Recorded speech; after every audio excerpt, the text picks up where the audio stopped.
দেখেন কি সুন্দর গাছ। এই গাছটা একেবারে মনে হয় যে নিরিবিলি, এত সুন্দর, এখানে শুয়ে দেখতে মন চায়। এখন ঠান্ডা বাতাস আসতেছে, মানে গরম তো, মানে এই দেশের জন্য খুব ঠান্ডা আর কি, এই দেশের জন্য খুব ঠান্ডা।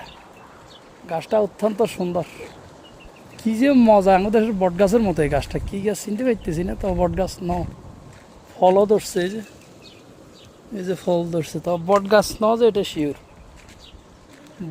বট গাছ ন যে এটা শিওর। খুব সুন্দর একটা গাছ, এত সুন্দর। দেখেন গাছ, দেখেন সুন্দর গাছ, দেখো সুন্দর সুন্দর। আসলে একবার ছাতির মতো হয়েছে, ছাতির মতো এটা বই দিয়ে মনে করে, একটা বাতাসও আছে এটার ভিতরে। আমাদের দেশে বট গাছের তলে বইলে যেরকম গরমকালে মানুষের ঘুম আসে, ঠিক একই অবস্থা।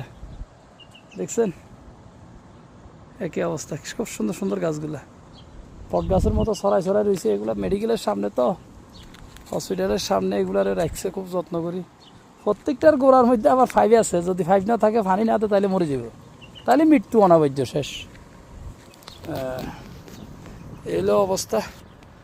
এই যে এটার ফুল ভরি, এর তুলার মতো টালাই গেছে, দেখছেন, মনে হয় যে তুলা, এগুলা মনে হয় যে এগুলো তুলা।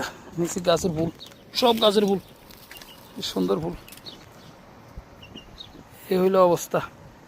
তো গাইস, ভিডিওটা কেমন হয়েছে, ভালো লাগলে একটু লাইক কমেন্ট শেয়ার করিয়েন। আসসালামু আলাইকুম।